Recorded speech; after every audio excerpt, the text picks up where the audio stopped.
Bonjour, Monsieur Phyllis. Bonjour, Palebo. Comment ça va? Ça va très bien, merci. And that was my French. All right. Meet Palebo, a digital nomad from Denmark on an epic journey around the world. At the age of 50, he made a bold decision. He sold everything, his house, his car, his furniture, and set out with a quest to visit every single country in the world, documenting everything along the way. This is the Radiovagabond Podcast.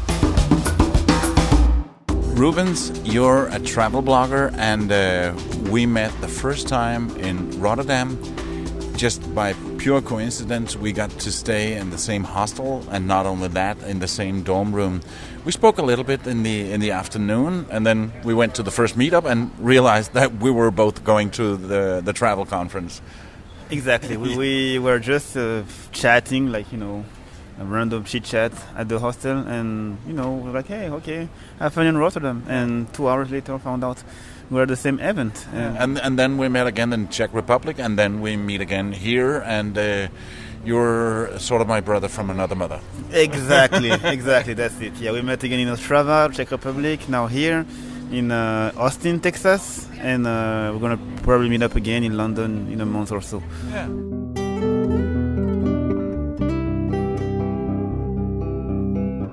This episode is brought to you in part by Hotels25.com. It's a website that helps you find the best prices on hotels around the world. Hotels25.com, it's best price guaranteed. Basically, I run a travel blog called Being Around the Globe, which is about solo travel as a black person. Last year I spent a full year traveling like full time, like being completely nomadic, living off my backpack, and that was it. And I launched my blog. I started writing about what I did, where I was going, and the traffic started to grow. And now I'm back home in Paris. I'm still traveling quite often, but I keep blogging still since I love it. And you were able to be nomadic because you do some writing gig. It's not your blog that is covering all your expenses. Exactly. Since my blog is not that big yet, I'm a freelance writer, so I'm writing for the website, mostly French website. I also do translation, so I'm translating from English to French. But not the other way. Not the other way, because it's harder, more work. Yeah. It's better to translate from a foreign language to your native language. Yeah. It's a lot easier. And I also did a bit of SEO consulting, which means basically a company asking you, okay, how can I rank better on Google? And you just help them out. And I just learned SEO thanks to my blog. So that means you can help me? Yeah, sure. If I can afford it. Yeah. Yeah. We'll talk about it later. Since Roobens, like me, have been to many travel media conferences this year, I asked him what he learned. And he says that the biggest thing is that you have to hustle as a travel blogger. You have to hustle. That's what I learned. Oh. Yeah. It's not that easy. It's not like, okay, I'm gonna run a blog and 6 months from now I'm gonna get paid to go to that hotel or eat at that restaurant. No. It's a lot of work. So you need to be a good salesperson as well. Exactly. You have to be versatile. Good salesperson, good marketing person. You have to know how to sell yourself. Yeah, a lot of things. Yeah. And your blog, you do that both in French and in English? Yes, a bilingual blog. I blog in French and in English. The thing is, when I started to launch my blog, at first I wanted to write only in French. But then I started thinking, okay, if I want to reach more people, I need to write in another language. So I was like, okay, why not English as well? And also, before launching my blog, I had friends from the US, from Australia, from the UK, who wanted to know about my trip. So okay, I'm going to write for them as well. Yeah. Part of the same thing happened to me when I started. I did it only in Danish, my podcast, and then I met so many people who say, "Oh, please do it in English." And then I thought, okay, I'll do it in English as well. So now I'm also doing bilingual. Yeah, and I had a few opportunities thanks to the English version of my blog. For instance, 3 months ago, BBC Travel mentioned me in their website, and it brought a lot of traffic on my blog. And it wouldn't have been possible if I had just written in French.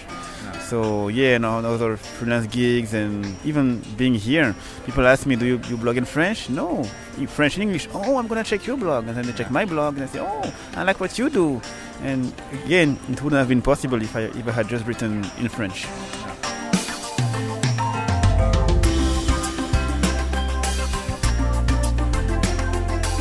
So the year of traveling, where have you been? Take us through that journey. Okay, the plan was to go from Paris all the way to Southeast Asia overland, which means not taking flights, like by bus or train. So unfortunately I had to take some flights, but still I managed to, so I crossed Western Europe, then Eastern Europe, then Caucasus, so Georgia, Armenia, Azerbaijan. Then I went to Middle East in Iran. I crossed Central Asia, which is the stands, Turkmenistan, Uzbekistan, Kazakhstan, Kyrgyzstan. Oh, you did the stands. Yeah, Tajikistan. How was that? Oh, I loved it. And I have to tell you something, guys. I'm black, if you don't know. And there are no black people there, which means I was a superstar. Okay. Yeah, people. Okay, because it could go either way. Yeah. You being a superstar, or them thinking, "What's that guy doing here?" Exactly. And I have to say, I was a bit scared at first, but then I emailed a few guys who went there before, white guys, and who told me, "No, no worries. They're really fine. They're not racist. They're open-minded. You will say you will have no problems." So I went there, and in fact, people were, inviting me to have tea, to have dinner at their house. Just waving at me, asking for pictures, always in a friendly way, Like, oh, thank you so much for being here. So I was like, oh, wow, I didn't know. And they were like, yeah, if you know more black people, send them here. We want to see more. Like, send your brothers. Yeah, exactly. So that was really fun. And the thing is, in the stands, they don't really speak English. They speak Russian. But still, we managed to communicate, and I just love this. You are listening to the Radio Vagabond podcast. If you like what you hear, please leave a review in iTunes. If you're listening on an iPhone, you can actually do it right there within your podcast app.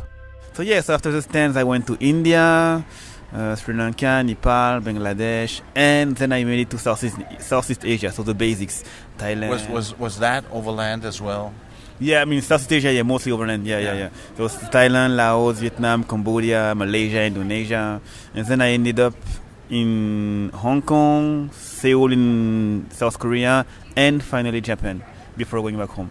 Okay, you did basically the same countries that I did on my Asia trip. Oh, really? Yeah, I started in the Philippines, then Hong Kong, Macau, Taiwan, Singapore, Malaysia, Thailand, Laos, Vietnam, Cambodia, back to Hong Kong, China, North Korea, South Korea, Japan. Oh, wow. Yeah. You've been to North Korea? Oh, yeah. Oh, nice. Didn't you listen to my podcast? Yeah, right. Yeah, I forgot. Yeah, sorry. yeah, right. You promised to listen to everything. Yeah, now I'm going to listen to every episode of your podcast. Okay. Yeah. And I can take anything you can throw at me, and nothing can get me down. Life is looking so bright, the sun is up again. I'm feeling like I could fly. No clouds in my way, no. And I'm living the good life. And I'm living the good life now. I'm living the good life. And nothing can get me down, no. As I said, in Central Asia, I was a superstar, so it was fun. In India, it was a bit different because, from what I heard, they don't really like black people. So I went there and I didn't have any problems, no real problems. But indeed, I could see sometimes they were staring at me like looking angry, not happy to see me here. Otherwise, Southeast Asia is the same as being white. It was, people don't care as long as you pay. They see you as a tourist, giving them money, so they don't care. And in Eastern Europe, it was fun because the women tend to like black people. I don't know why. So it was fun. Girls coming to me at the bars, in the clubs, just hitting on me. So it was fun. Except in Ukraine, where I felt like they didn't really like black people. But other than that, it was good. Yeah. But is that a topic that's big on your website? Yeah, I mean, I used to not talk much about it, but now I'm going to focus more about being black on the roads, how does it feel to be black in Eastern Europe, in Asia, on the road in general. And because I realized, most of the time my top performing articles are the ones where I talk about, black travel, basically.